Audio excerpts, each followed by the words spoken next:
Okay, we're going to move on to our debate here. Thank you. So today we're very happy. This Government Affairs Committee, I'm Eric Preven, I'm the current chair of that group.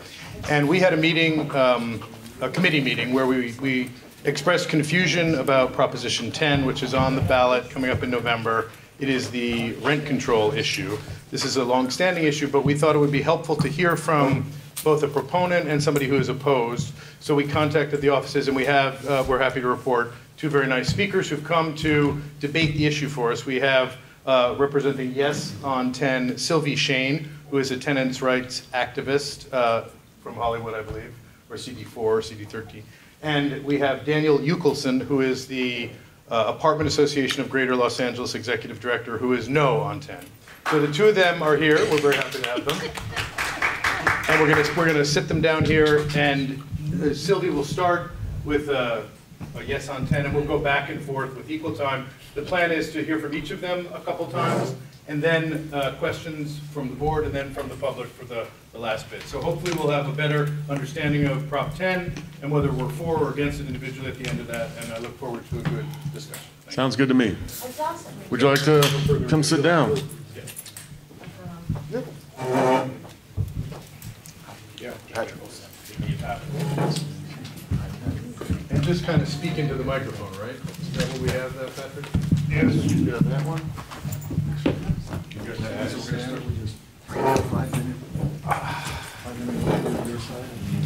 5 minutes, okay. Is this, can you hear me? Is everyone here? Hello? Do I? You can pick it up. Yeah. Okay, hello? All right. Good evening, everyone. My name is Sylvie Shane, and I'm a housing rights, tenants' rights advocate.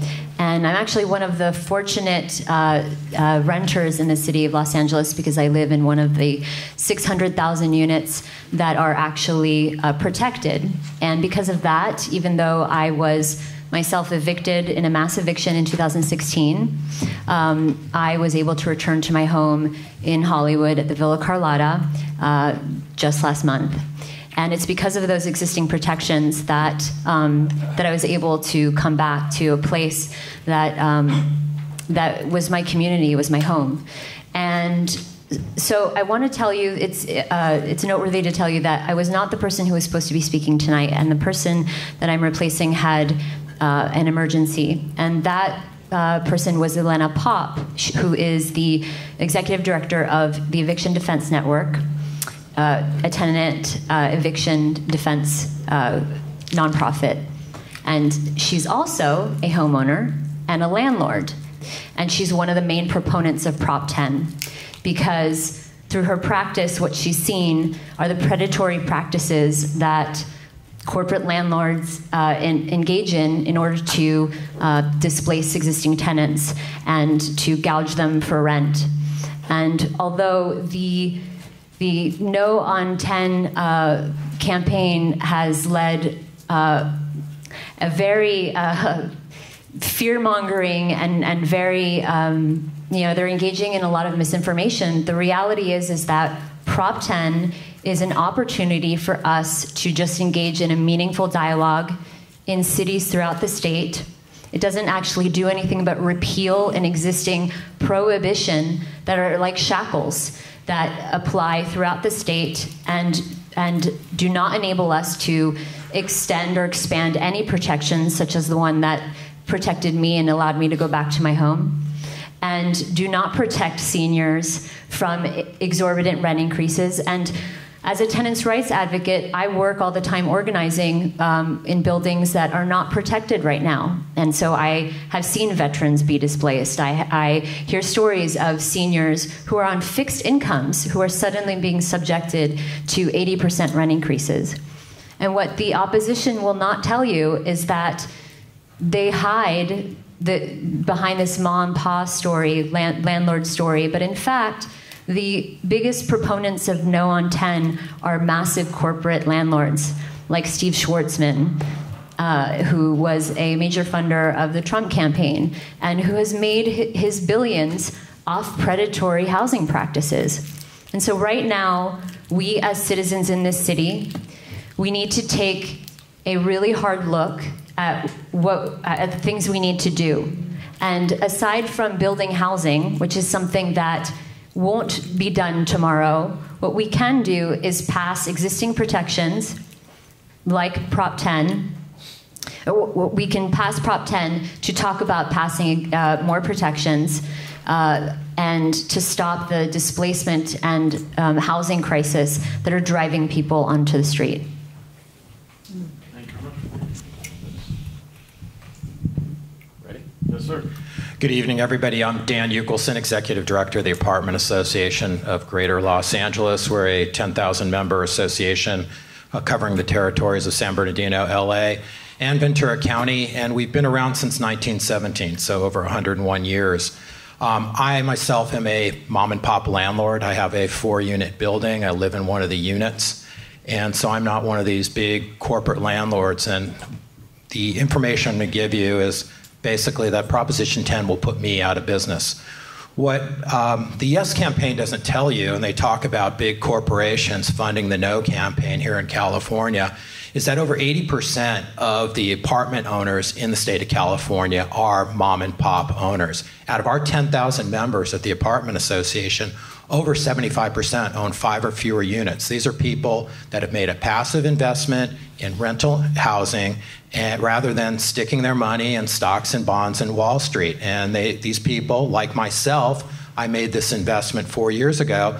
I'm going to be depending on that income to help fund my retirement. It's going to be necessary to fund my medical care and, potentially my assisted living. I hope I don't get there. But that's the reason I invested in rental property. And here, the proposition is to clamp down on my potential revenue. What the Yes campaign doesn't tell you is their major backer is Michael Weinstein, chairman and CEO of the AIDS Healthcare Foundation. He's put in nearly $25 million to date, nearly all of the proponents' money for Proposition 10. It's a huge waste. It's a huge diversion from AIDS research and AIDS healthcare that he's putting into this campaign. He's the same guy that was behind Proposition S, which would have put a moratorium on any building in the city of Los Angeles for 3 years, whether it was going to be affordable housing built or a high-end apartment building or an office building. He wanted a moratorium on it. This guy is bad news. He's involved in over 100 lawsuits here in the county of Los Angeles. Look, nobody wants to see people displaced from their homes, seniors put out on the street or single moms put out on the street. And everyone agrees there is a housing crisis here. There's an affordability issue in the state of California. But what we don't agree on is that Proposition 10 definitely is not the answer to solve this housing crisis. Proposition 10 merely provides stricter controls on property owners. As we saw in the 1970s when our federal government tried to control gas prices, remember those great days when we had to wait in long gas lines? We could only buy gas every other day. There was huge shortages. And so if you try to put stricter and stricter price controls on a resource, you're just going to have more shortages. And that's what the result will be if Proposition 10 passes. Proposition 10 will just cause the same for housing. There'll be less supply. There'll be no incentive for property owners to stay in business. They'll exit. They'll turn their properties into condos or where they're allowed Airbnbs, or they'll just convert their properties into other uses. There'll be fewer choices for tenants as a result. There'll be long waits to get an apartment, and fewer vacant units will be available to rent. So let me explain to you what Proposition 10 does. What's that law that's being repealed by Proposition 10? Proposition 10 appeals a 1995 bipartisan law called the Costa-Hawkins Rental Housing Act. That provided certain exemptions to local rent control ordinances. First of all, it excluded single-family homes and condominiums from rent control. How many out there live in a house right now or a condominium? Well, Prop 10 passes, your house, your condominium could be put under rent control. It also excludes newer construction. What Prop 10 did, what Costa-Hawkins did, is it froze local rent control ordinances in place. So in 1978, the city of LA passed a rent control ordinance. Anything built after 1978 is exempt from rent control. Where there wasn't a rent control ordinance, anything built after 1995 is exempt from rent control today. Our state legislature knew that if you make stricter and stricter rent controls, nobody's going to want to build housing. And we've seen it time and time again. Cities like San Francisco, since passing their rent control ordinance in 1979, have lost 15% of their rental housing units. It's a disaster. They have people living on the streets there. 30 seconds. Okay. The other thing Costa-Hawkins did is it prohibited vacancy controls. And that's the one thing that keeps property owners in business, by being able to subsidize their below-market tenants when new tenants move in and being able to charge market rates. Proposition 10 is hugely flawed, and when I speak next, I'll get into some major flaws with Proposition 10. Hey, before we move on, I'll call security if you don't keep it down, all right? Just, you know what you're doing, keep it down, okay? All right. Rebuttal? How much? 3 minutes. Okay, so we heard a bit of that fear-mongering. I'm just going to go through this. As far as the Ma and Pa story, that's the one that is commonly used. I can cite names of Ma and Pa landlords who also live and operate their rental units who are pro-10. And the reason is because the state of California Constitution protects the ability of landlords, guarantees the ability of landlords to have a fair rate of return on their investment. And Prop 10 codifies that. So there is nothing, and even in our current rent stabilization ordinance in Los Angeles, there are all sorts of provisions to allow a landlord, if they need to make investments into their property, to make a reasonable rate of return. It's all in there. The only thing that Prop 10 seeks to do is to curtail predatory housing practices by landlords who are increasing the rents by exorbitant amounts, by 50, 80, 100%. But just to be really clear, it doesn't, in fact, do that curtailing. It just allows us to have the conversation to do that, the democratic conversation, the kind that we're having right here, where at a town hall we discuss what kind of housing policy we want to see to protect our communities. Would you be okay with legislation being passed at the federal level to tell us what to do at the local level? So why is it okay for Sacramento to dole out this kind of very unnuanced kind of policy that doesn't allow local jurisdictions to have the conversation about what they need?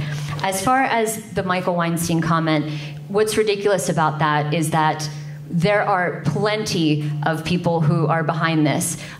He may be a funder, but this is not about him. I don't work for him. I don't even make money from this. I am here as a neighbor, as a community advocate, as someone in the city of Los Angeles who was displaced, who is sick of seeing what is happening to our communities and doing something about it. I have no personal stake in it. And I can tell you neither does the ACLU, the Democratic Party, the League of Women Voters, the LA Times, and the SACB, who all voted to endorse it. As far as this whole argument that they'll stop building, that's not true. Because actually in the cities that have rent control currently, those are the cities that have had the most amount of construction since their rent control ordinances were passed. So I want to give you an example like Santa Barbara. Santa Barbara doesn't have rent control, but its rents have increased 15% since last year on average. In the last 5 years, over 30%. So how come the rents are not stabilizing there without rent control? Because it doesn't work. We have to pass meaningful housing policy, and we need to have a local conversation about how to do it. The reason you see construction in rent-controlled areas is because these properties that are built newly are exempt from rent control. That's the sole reason. And all these rental rates that you're hearing and all these rent increases, they're extremely inflated. I'm not sure what kind of database or what kind of research they're doing, but I've found them to be extremely inflated. Look, if rent control is forced on a new construction, a developer cannot predict what their income is going to be from that property, and they're just not going to build. There's no incentives to build. There's many flaws with Proposition 10. It's poorly drafted. This fair rate of return is not a defined term in any kind of California code. And good luck getting that. Good luck applying to a city and bringing years and years of documents and financial records to get that. You need an army of an accountant to apply for any additional increases over and above a stated rent control limit. Currently, we're seeing property values dropping like crazy in the city of Santa Monica by 25 to 33% because that city is talking about implementing vacancy controls. When tenants move out, they want to dictate to property owners how much property owners can charge. So let's talk about a few of the flaws that the other side never talks about. Section 10 of Proposition 10 forces our state attorney general to defend any challenges to the constitutionality of Proposition 10. That alone could cost our state hundreds of millions of dollars. Here we have an elected official that we give discretion to take on legal battles on behalf of the state of California. If that attorney general decides not to defend challenges to it, we, the taxpayers, will need to pay for the legal fees of the proponents, whether they win or lose their lawsuit. The other thing is, if there are any unintended consequences, this poorly flawed and poorly drafted law takes a 2/3 vote of both houses of the state legislature just to amend any aspect of it, or it takes another vote of the people. Good luck getting that. That's nearly going to be impossible. And our own state legislative analyst, an independent legislative analyst, has predicted that we would lose in the state of California hundreds of millions of dollars in local revenues as property taxes decline. As economists have predicted, 30 to 50,000 jobs would be lost. There's going to be less construction if this thing gets passed. And economists have predicted that we would lose $5.7 billion a year of annual output in the state of California if Proposition 10 were to pass. It is terribly flawed. I have printouts over there. I encourage everybody to read it for yourself, and you make your own decision. And by the way, we are supported by veterans groups, senior groups, real estate associations, chambers of commerce, and the NAACP. We have many people that have come out, many groups that have come out in opposition to Proposition 10. So I encourage everybody to vote no on Proposition 10 on November 6th. It's not the right answer to California's housing crisis. It won't, in fact, build one unit of housing, let alone affordable housing. It's a terrible, terrible law, and don't do it to the state of California. Thank you. All right, we're actually going to open up to the public comments, Eric, if that's okay with you first before we go to board questions. Sure. Who would like to ask a question here? Barry, I know you're signed up for this. Barry? If Proposition 10 isn't the answer, what is the answer to get rents down from, say, 70% of one's monthly income to like 33% of one's monthly income? Because that's the reality of renters at least in LA, in the urban areas of California. What is the answer? And bringing down rent, you said, you depend on the income. If the rents are brought down through another way, that's ultimately going to hurt you too. So I'm just like trying to see what the answer is for the renter, because 70% of your income or more towards rent is unreasonable. Yeah. Oh, so absolutely, I agree with you. And there are answers. I was a planning commissioner in the city of Beverly Hills for 6 years, and I know how hard it is to build anything, especially affordable housing in any jurisdiction. What we need to do is we need to change some of the building codes. We need to build more density. We need to build efficiency units for people to live in. We need to have more accessory dwelling units. We absolutely need to increase the supply and build affordable housing in places where people want to live. There needs to be more government incentives. We need to streamline the CEQA process, which just makes things nearly impossible. And we also need to get the NIMBYs to stop coming out and stopping all these important projects, because we need more housing for people. So what my association is doing in the immediate period is we are pushing for a program that the city of Denver recently launched called Live Denver. Live stands for Low Income Voucher Equity Program. And what that program does is it helps working family and individuals by bridging the gap with a voucher. It's not a Section 8 program. What it does is it allows people to remain in the program for 3 to 5 years. During that 3 to 5 year period, people are given job training to improve their skills, hopefully earn more money with their employer. And part of the subsidy, 5% of the subsidy, actually goes into a savings account. So when these working families and individuals exit the program, they're able to have a deposit on their next apartment or potentially buy a house. In the city of LA, on any given day, we have about 35,000 vacant units that people can't afford to occupy.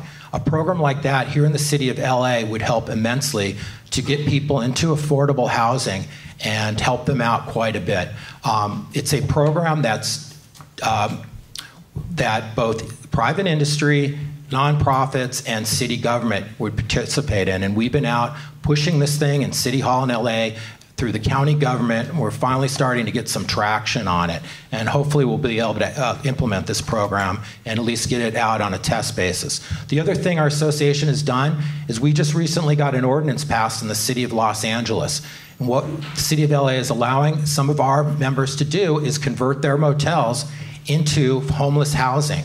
These motels are being taken over by nonprofit groups under a master lease, and the nonprofits are basically running the entire operation, paying for insurance, maintenance, etc. And we've freed up hundreds of units so far for homeless people to get off the street and get help and get into some programming.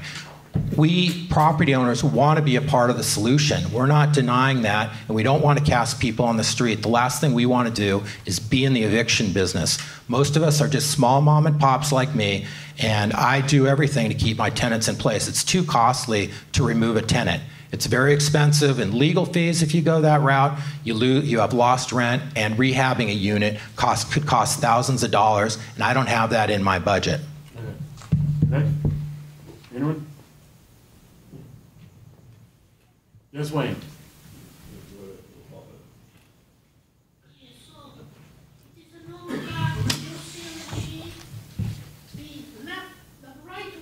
Sorry about this. California State Conference of the National Association for the Advancement of Colored People says no. So that's the NAACP. So why would you liberals that are yes be against the NAACP? Even they know it's a flawed law here. So the man is right.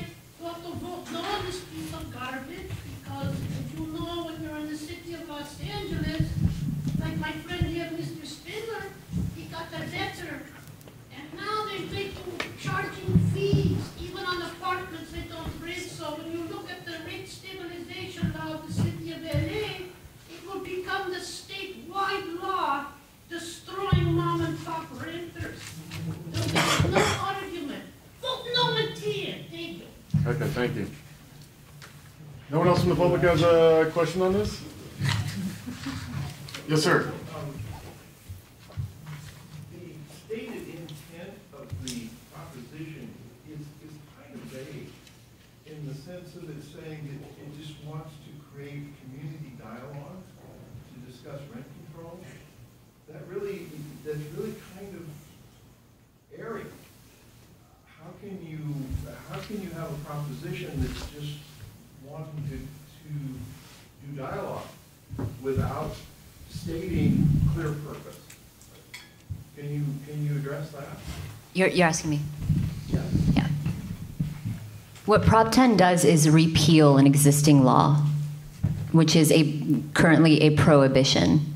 So what it doesn't do is force all of the things that my opponent is describing. It doesn't do those things. It allows us, and when I say us, all the us's throughout the state of California to, at the local level, engage in this dialogue, because the housing crisis presents itself in vastly different ways throughout the state. So this one-size approach, yeah. Would that be the approach of every legislature on state, county, city level? They should be doing that now. Why does that have to be mandated by a proposition?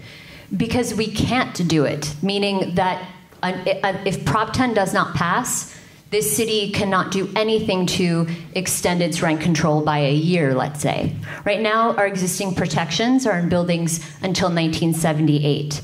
The law that Prop 10 seeks to repeal it would allow us to extend it if we wanted to. For example, but we cannot. It's fixed in time.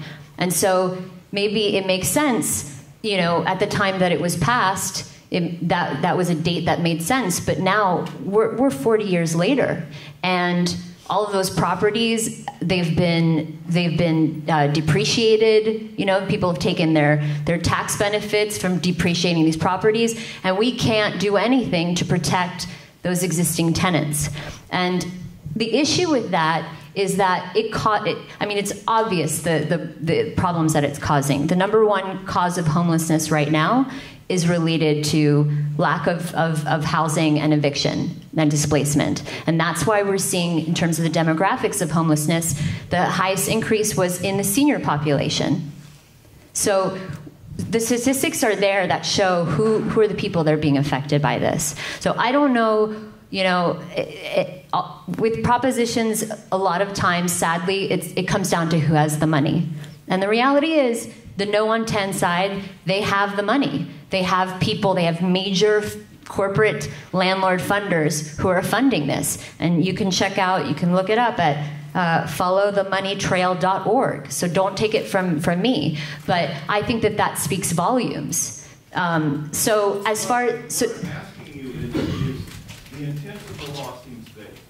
And I understand that there is a housing crisis, but on the other side of the coin, you have to understand an ownership issue and an investment issue.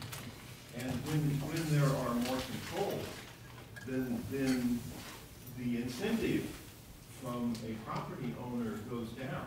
I am a builder, and I have seen many instances in Santa Monica which had very severe rent control, where the buildings are garbage because there's no money being earned on the business.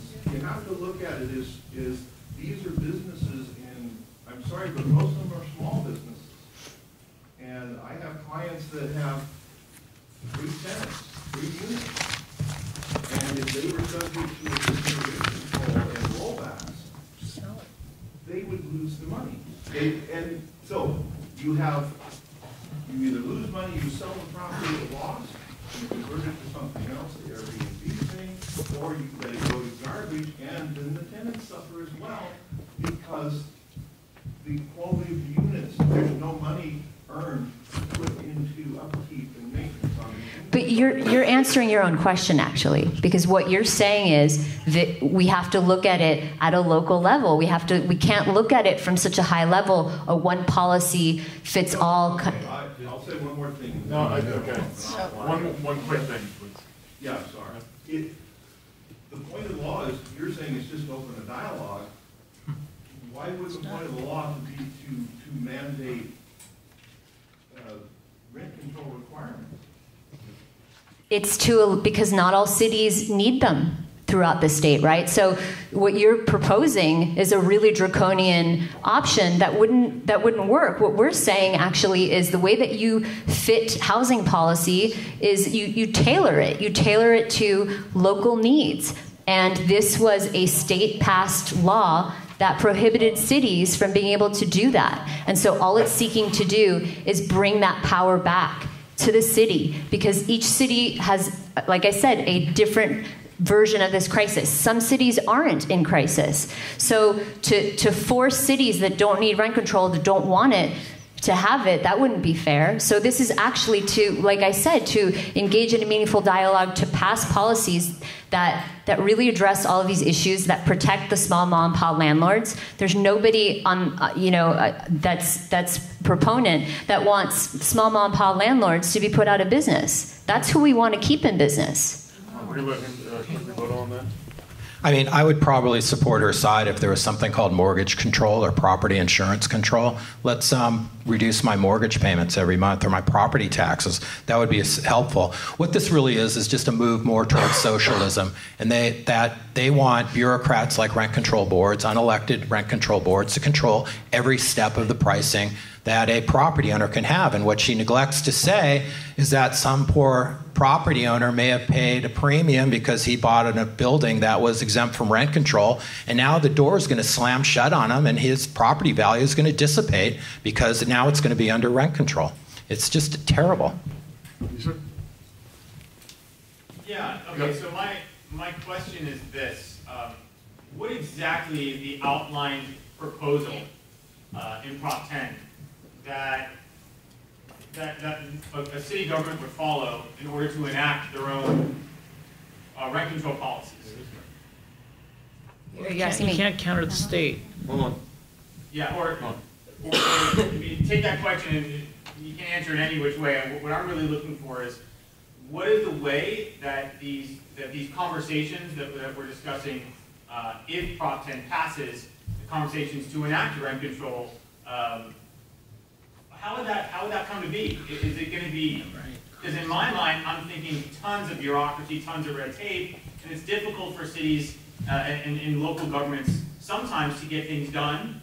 There's so many different things, or whatever reason there might be. So what's the procedure, what's the process? Because in order for me to vote yes on this measure, I would want to know that something could quickly get into place and that we could come together fairly quickly and enact these rules. So at the local level, I can answer for City of LA as an example. We have a city council, and that conversation would happen in city council and would involve, just like most major conversations, involve community input at many levels, at this level, at the neighborhood council level.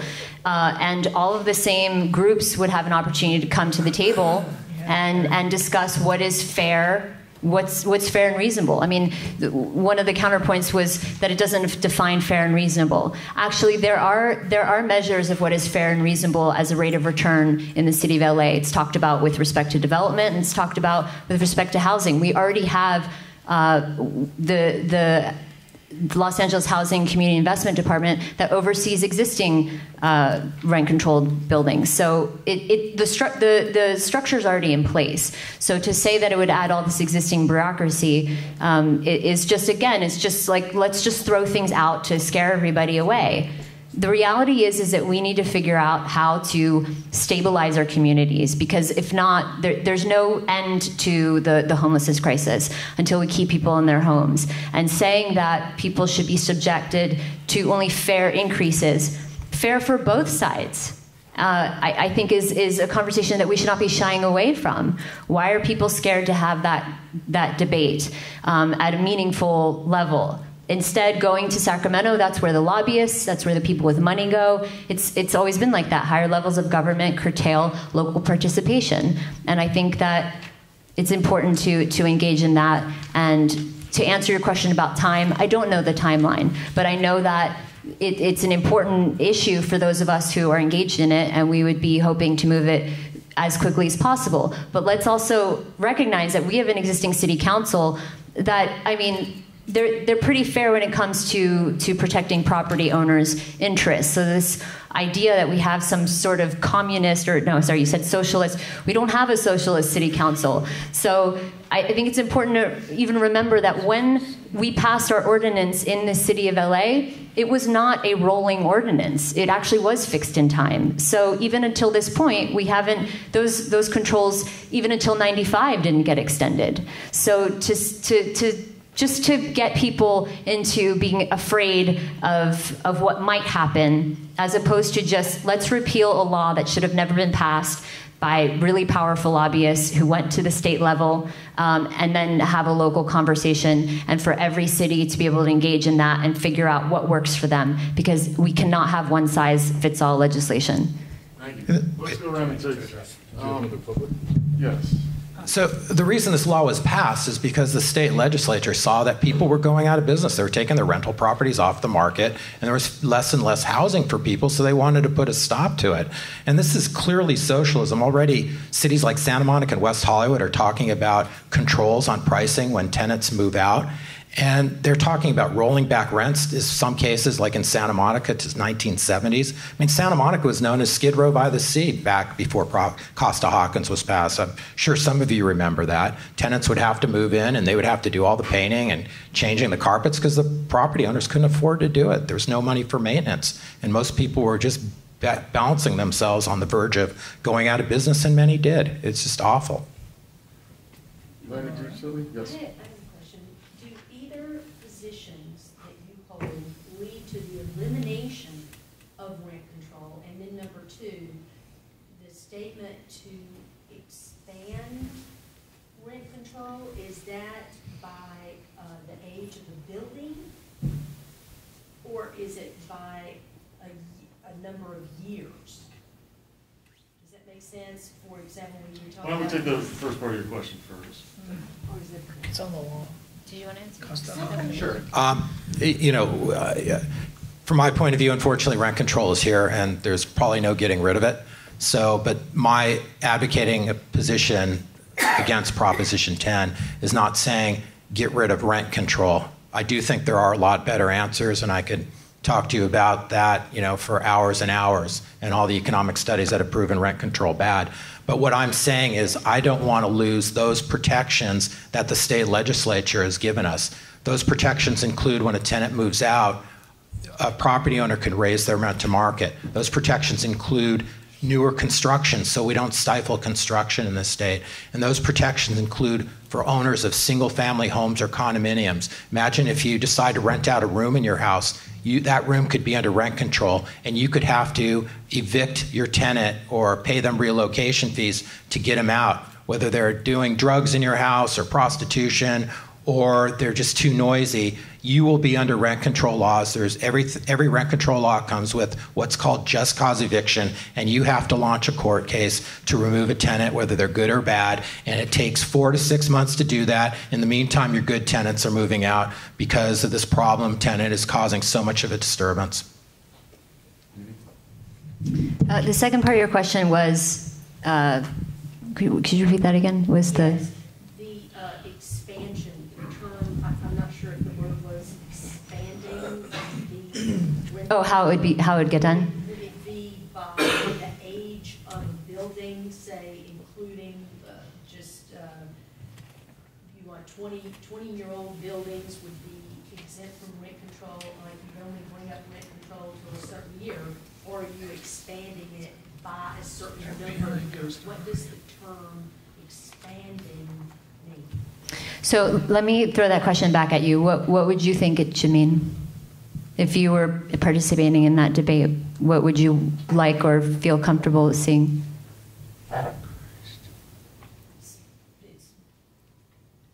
pretty interesting because of the newness of construction with new buildings. You do have better properties that folks who are able to afford them can live there and maintain them. And for so long, they will be the newest of buildings and constructions. However, as buildings age, and I do see with a little bit of rent control, because I certainly am in a building with that the previous owner was not improving the building or even what the cost of the living, rent, what do we call it, the rate stabilization, 3 or 4%, whatever it is, to raise your rent each year.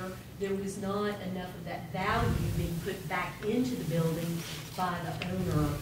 And so that was what was aggravating to me. So you have much older units that are starting to deteriorate because of the type of residents that you have that disregard property and multi-unit dwellings, disregard their neighbors, and they will trash a building if it is not kept up. They think no one else has respect for it. So it's just interesting. So the point that I was hoping to make with that is that that's how we should be engaging in the dialogue. It's a feedback loop where people provide insight from what's actually happening, right? To figure out and to craft policy that makes sense. And so to answer your question, there's no existing, clear answer, because the point is, and the reason why we're trying to get Prop 10 passed is to be able to have the conversation. Does it make sense to have a rolling rent control on buildings that are older than 30 years? Does it make sense to just extend it, up until a certain year? Like, what makes sense? And just to answer to your point about investment, and also to the one that my opponent made, again, the city of LA has existing methods, pass-throughs for capital improvement, for primary innovation, for just and reasonable rent increases when there isn't enough money coming in to be able to improve properties.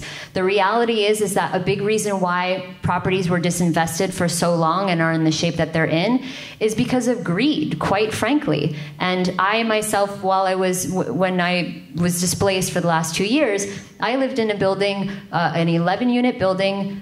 The guy bought it in 2005, 11 units for $475,000. He was making close to $175,000 in rents a year because I calculated what everybody's rents were. So basically, 30 plus rate of return.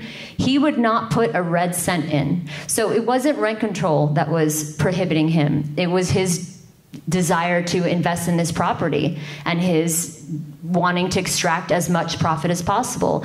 And unfortunately, there are too many people like that. That sadly is, something that rent control doesn't always resolve. It doesn't force property owners to invest. But what it does is it protects tenants from being able to make reasonable complaints about having rats or other uninhabitable conditions, and to be protected that they're not going to be evicted for having made those complaints to the city. So to answer your question, those decisions, those conversations would happen, and the policies that would be crafted would be based on that dialogue, and that is how the democratic process works.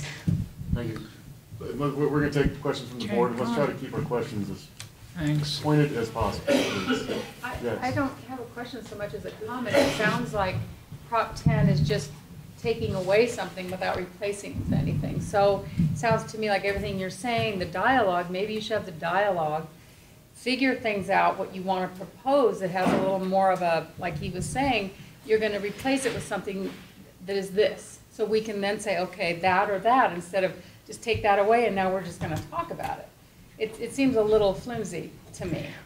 And one more quick, it's not a question, but one more thing. I think if you have rats in your apartment, I don't think that's legal. I think the public health you can call. So I don't think that people are living with rats because of this. There are habitability standards, and property owners get inspected every 3 to 4 years. I just have a quick question. Is 80% of the rental property 5 or fewer units? Is that an accurate? That was not what I said. That 70% of our membership, 75% of our membership own 5 or fewer units out of 10,000 members. Oh, so it's but just over your membership. but over 80% of the rental housing owners in the state of California are what's considered mom and pops. Well, so that's what I was asking. Yeah. Do you find that to be an accurate statement? Well, I don't know if they're only looking at the number of units to define mom and pop landlords, because remember, just because you own a property that's 5 units or less, you may own many of them. In fact, corporate landlords, they're buying up many properties. No, it's a huge issue. That's why I was surprised that I got from what he was saying, that you only own 5 units, period. You don't own other... I'm talking about mom and pops as owning 10 or fewer units, and that's over 80% of California. Do you agree with that? I can't speak to that, to be quite honest. My work is primarily local, so I know a lot of the statistics locally. But as far as throughout the state of California, that's not something I can speak to. I just have a comment as well. I have some rental units, and nobody's twisting anybody's arm to rent a place. When I rent a house and I put it up at the market value, and you get multiple people, it doesn't sound like anyone's taking into consideration that there's a lot of very wealthy people making a lot of money in this area, and it's the supply and demand, So I'm just saying. If people weren't renting the places at the rates that people are asking, then the rents would go down. But people are renting the units. It's the bad housing policies we have here in the state of California. That's what's done it. So I'm a residential renter seat. I've been a renter all my life, and I think this issue seems to be pretty well divided between renters and homeowners. But all the things I've been saying about no on 10 haven't really addressed, like, what would you say to a renter to convince them to vote no on 10? Well, I would say to a renter that you'll have fewer choices. You'll have long waits to try to find an affordable apartment. Rent control only benefits the people that are in place when the rent control ordinance is passed. And it's a disincentive for people to be upwardly mobile. In this United States, one of the paths to wealth is owning property. And you're disincentivized to actually want to do that. You're disincentivized to take a better job that's farther from home because you don't want to give up your rent-controlled unit, or you're willing to drive long distances to get there. So there's just a lot of problems with rent control. We've look at Sweden, where people have to wait 20 years to just get an apartment, and that could be the case here. Well, sorry, if I could follow up. Sure. The rent control would apply to people who are currently living in apartments now, so they'd be voting based on their situation currently, not the grand scheme of things, and not, you know, moving to a different place might have lower options. The person who's struggling with rent right now, how do you get them to Right, and that's the problem with rent control. Nobody ever asks the tenant to be means tested. In my 4-unit building, I live in one of the units, and the 3 units I rent out are rented to people with higher household incomes than me, but they're protected by rent control. You know, how is that fair? And that's part of the problem. There's just not enough supply of affordable housing because there's a lot of people that just don't need to be protected by rent control. They keep their pad at the beach, and they own a second home somewhere, you know, else in Los Angeles. Great. I'm going to pass, actually. Go ahead, Mr. Wells. No, thank you both for being here. It's big. Very interesting. No, please. Okay. Hi. Now, I just want to kind of, what's that? I just want to kind of just frame what the issue is. It's repealing the Costa-Hawkins Act, and what that does, and any one of you can step in if I'm mistaken, is what it has in place right now is that units that are 1995 and newer are not under any type of rent control, and single-family homes and condos are not under any kind of rent control. And that would change in the dialogue or whenever if it were to be repealed. My point is that, like, I'm in real estate, and I've got clients of mine that have single-family homes that are rentals. The moment anything like this that would sort of limit their income capabilities or return, they're just going to convert these properties, they're going to sell them, and they're going to buy, I don't know, they'll get into annuities or buy 3 units that are already under rent control, but they're going to sell these to people that are going to buy them and live in them. So these single-family homes are probably going to come off the market and no longer even be rentals anymore. This is just reality.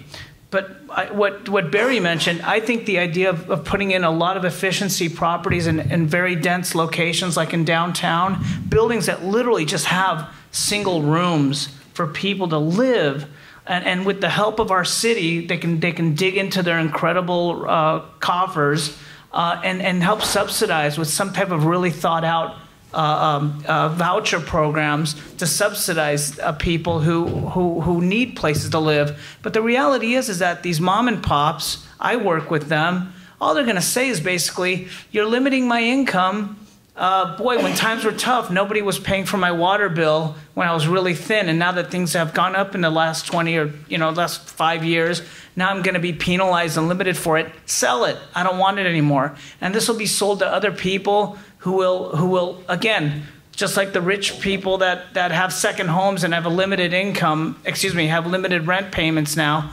All those rent control issues with apartments right now will not change with this Prop 10.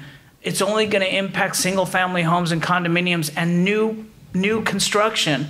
And which developer is going to build new construction if they knew that they're limited? I mean, it's a really tough puzzle, but I think there's a solution out there. I just don't think this is going to help the supply of rentals. That's all. Thank you. Yeah. Also, a couple things. It's simple, but not simple. I just find it ironic that a lot of the people who are opposed to every project that comes across this board to increase housing are the ones that are also wanting lower rents. And that's a contradiction. There are nuances, of course, but to lower the rents, to get better housing, you need more housing. Then also the comments, besides the rats that have already been put to bed, anyone who has a rental unit knows there is an organization. The city comes in and inspects every apartment twice every 2 years, and it is a very thorough review. Anything from outlets to cracks to broken doors. ceiling fans, all kinds of things, and these repairs have to be made. And I've been through some of those things, and the interesting thing is there is like a smoke detector that doesn't work, and the room was filled with pizza boxes for 4 months. The tenant is not cited. There's nothing that can be done for this disgusting condition that a tenant leaves in it, but if there's something of a structural or a important that deals with the building, that is cited, and they have less than a month to fix it. And they'll go to court if you don't fix it. And that happens once every 2 years. Every unit is inspected. So, you know, the whole thing that nothing will ever be done and blah, blah, blah, blah, blah is BS. Are these questions? I mean, if you see something there you'd like to respond to, please. I mean, there are a few things. Well, first of all, the experience with rats was actually mine in this unit, and I think that what was misunderstood is that without rent control protections, a property owner, yes, there are inspections by the city, but if you lodge a complaint and you're not under rent control, that landlord could evict you. It would be retaliatory, but it happens all the time. And so what I was trying to say is that without the protections under rent control, tenants will live under conditions that are not entirely habitable because they're more afraid of eviction and being displaced than they are of the conditions. And in my situation, I had rats, and I'll be happy to show you photos of rat poop, excuse me, but in my shoes. And for months and months and months, I asked for the landlord to close the holes that they were getting through. And finally, I lodged complaints. I wanted, after having already been displaced, I didn't want to have another contentious situation with my landlord. And so, you know, unfortunately, I caught another bad one. I'm not saying all landlords are bad by any measure, but I think that what we're talking about is pitting homeowners and tenants against each other, landlords and tenants, and it's not about that. It's about coming together and really talking about the solutions that we need. When you talked about, I just wanted to correct because you asked, repealing Costa-Hawkins just means that we revert back to the existing controls as they were written, actually. In the cities that don't have rent control, nothing changes. In the cities that do, it reverts back to the existing ordinance, which we've talked a lot about Santa Monica, and that's one place. But in the city of LA, we never passed rent control in single-family homes. So actually, it's completely false. It's just a matter of time. Well, but see, again, it's fear-mongering. It's what could happen. If we're going to never do anything because of what might happen, there's no reasonable person is going to push to rent control single-family homes that are owned by people, you know? How can you guarantee that? Just the threat will lower your property values. The point is to curtail predatory practices, and by corporate landlords like, for example, Blackstone, you know, that. So, I mean, I understand that there's fear, but really the point is that we need to come to the table and figure things out. And as far as building supply, I think we're all in agreement that we need to build supply, but that's not going to help us now. It's not going to help us right now. And there are plenty of studies, since my opponent cited other studies, there are studies like UC Berkeley, USC, UCLA, that all came out and explained that rent controls are one of the only ways that we have to enact protections now to stabilize communities and to protect landlords to have a fair return while their tenancies are protected. Yeah.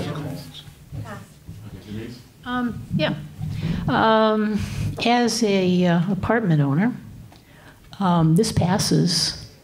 What is my incentive not to sell the places to a developer and walk away with money in my pocket, and people are already evicted? They're going to be out of their house anyway, and they can pay a higher rent in the new building. Well, what is your incentive right now? What is my incentive? I mean, right now, I have, you've got people in your apartments, and they're paying you money, you're maintaining your building, and you can raise your rents. Somebody moves out, you can raise your rent to more money so you can actually afford your taxes on buildings, which of course never slow down. So, you know, every time you turn around, there's more money you have to pay because somebody voted for whatever bond issue, and that's all added on. And what is my incentive? You want to put rent control, and I'm like, you know, forget it. I'm going to sell it. I don't care. Give me the money. Tear it down. People are now evicted. You know, nobody wins. You just lost. You're saying if it passes? Yeah. Yeah. Yeah, if it passes. I sell it. You're evicted. And, you know, nobody wins. This is stupid. So I'm assuming that you have a non-rent stabilized building? Is that? It's not rent stabilized. Okay, so you're saying that if Prop 10 passes, you would want to sell? Mm-hmm. I'd sell it. And there it is. I mean, I would answer, you're still making the return that you're making now. There's nothing about Prop 10 that changes anything for you. Not for long. What? My costs are going to, your costs always go up. And taxes are the number one thing. So, you know, your rent that I can go up and, you know, now you want to, you know, do all this wonderful stuff and we have rent control and you can't raise the rates. And in Santa Monica, you know, they want to tell me how much I can charge somebody new to move in my building. Forget it. It's like, you didn't buy this house, you didn't buy this apartment building. This is essentially your retirement, your living. And when somebody takes that away from you, why should I have apartment or a house that I am renting if you're going to put rent control on it and I can no longer keep up with interest and taxes and all of that? You know, forget it. You're going to lose people's houses anyway because, you know, I can't afford to continually lay out money to fix a building if I don't have anything coming in. It is, I mean, it is. You have to have revenue to cover your costs. Absolutely. And if I don't have revenue to cover my costs, I have no reason to own. Maybe I haven't been clear, but the Prop 10 does not enact anything, first of all.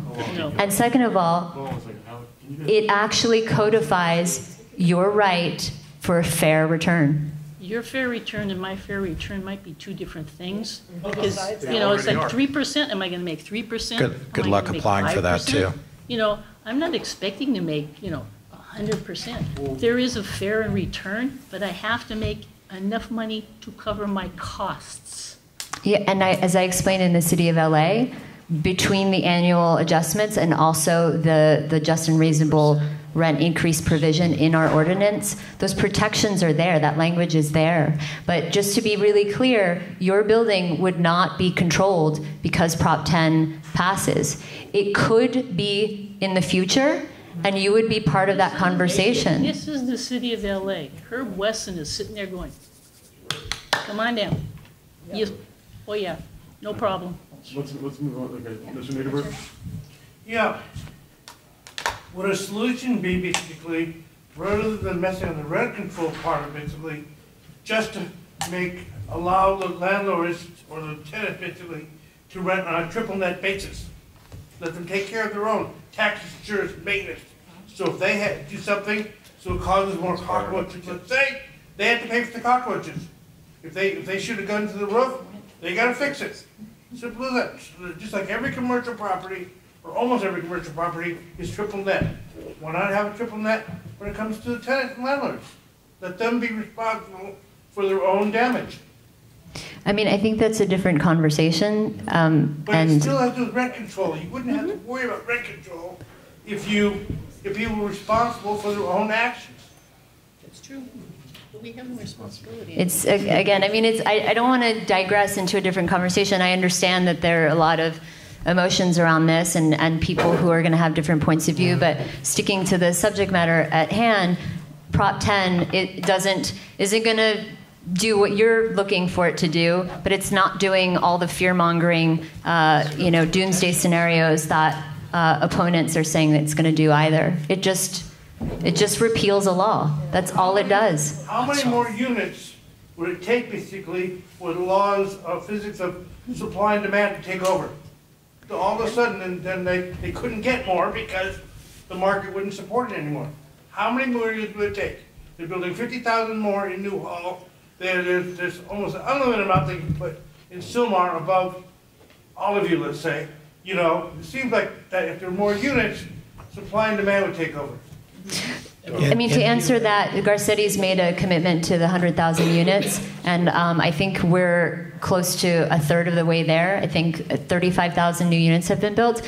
Have the rents decreased? So I think that supply and demand is a really simplistic sort of analysis of a really complex problem that needs to be looked at in terms of speculation. That's a part of it. So, I mean, I'm not an economist, but the reality is that look at what's happening, and we are building faster and more than we ever have, and the prices are not going down. And in fact, a lot of those new units are at 4 times the vacancy rates of older units. So they're not being occupied.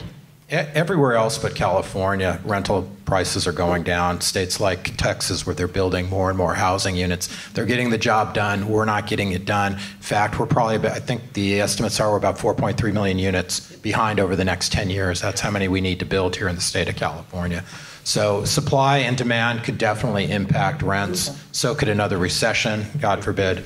But you know, clearly we need to build more housing here. And, you know, I'll offer to my opponent here, I would be happy to meet and try to figure out some solutions other than Proposition 10. There are other solutions that could be workable. You know, I'm a housing provider. All I want to do is house people in my community. I live in my building. I live among my tenants, and I care about my tenants. And most housing providers too. Look, there's jerks on both sides, the landlords and the tenants.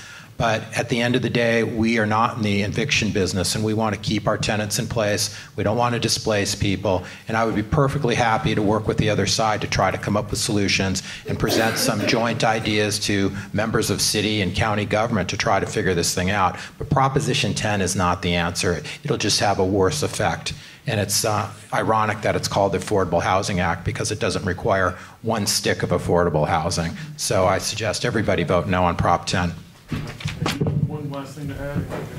Anybody who has been fear-mongered into either no or is still unsure, if you'd like to speak yourself to small mom-and-pop landlords, like that, I'm sure they'll be happy actually to talk to you. That I know a bunch of them who are pro-10 because they care about their communities, they care about the rising homelessness crisis that we have, the epidemic that we have, and they care about their communities, frankly, and making sure that renters are protected in the city, that citizens don't have to keep taxing themselves, right? Because you all voted, or at least now have to pay for Measure H to resolve an issue instead of holding those accountable to increases of homelessness. So, you know, like I said, I was here as a stand-in for Elena Popp. She's a landlord, a homeowner, and she is one of the not only a proponent, but she's a signer of Prop 10. She got it on the ballot because she recognizes as a responsible small and pop landlord that she has to protect people who aren't lucky enough to be property owners. And in today's market, the reality is most of us will never have an opportunity to be homeowners. Does that mean that our entire lives should basically be unstable? I can speak from personal experience having been displaced. It is one of the most stressful, one of the most life-altering experiences, one of the most traumatic ones. And I'm lucky because I'm well-educated and I speak English. And you know, in a lot of ways, I mean, I'm very privileged. I have a lot of access. And it still was incredibly interpolating. And it affected me tremendously. And so when I think about the people who don't have the stability that I have that I benefited from, and that have to constantly worry about their families being displaced, their kids not being able to go to the schools that they go to, and basically being displaced from the communities that they've grown up in their whole lives. I just think that we need to do something, and we need to really start talking about valuing our communities and coming up with common sense legislation, and repealing Costa-Hawkins by voting yes on 10 does that. So thank you. Thank you both for coming.